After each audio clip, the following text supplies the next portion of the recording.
Group 1 ప్రకటన విడుదలకు APPSC సన్నాహాలు ముమ్మరం చేసింది. డిసెంబరు నెలాఖరులోపు గ్రూప్ 1, గ్రూప్ 3 ప్రకటన వెలువరించనుంది. ఈ మేరకు ప్రభుత్వం నుంచి ఏపీపీఎస్సీకి అనుమతి లభించింది.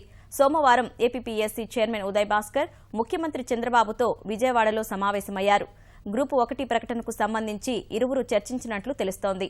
విశ్వవిద్యాలయాల్లో పోస్టుల భర్తీని సైతం ఏపీపీఎస్సీకి అప్పగిస్తూ ప్రభుత్వం కీలక నిర్ణయం తీసుకుంది. గతంలో ఏ విశ్వవిద్యాలయానికి ఆ విశ్వవిద్యాలయం భర్తీ చేసుకునే సహాయ అధ్యాపకుల పోస్టుల్లో పారదర్శకత లోపిస్తోందని భావించిన ప్రభుత్వం సరికొత్త నిర్ణయం తీసుకుంది. దీంతో విశ్వవిద్యాలయాల్లో సహాయ అధ్యాపకుల పోస్టులకు సంబంధించిన ప్రాథమిక పరీక్షను ఏపీపీఎస్సీ నిర్వహించేందుకు మార్గం సులభమైంది. మొత్తం 1300 సహాయ అధ్యాపకుల పోస్టుల్లో మొదటి దశలో 800 వరకు భర్తీ చేస్తారు. గ్రూప్ 1 ద్వారా సుమారు 300 పోస్టులు, గ్రూప్ 3 ద్వారా 1000 పోస్టులు భర్తీ చేయనున్నారు.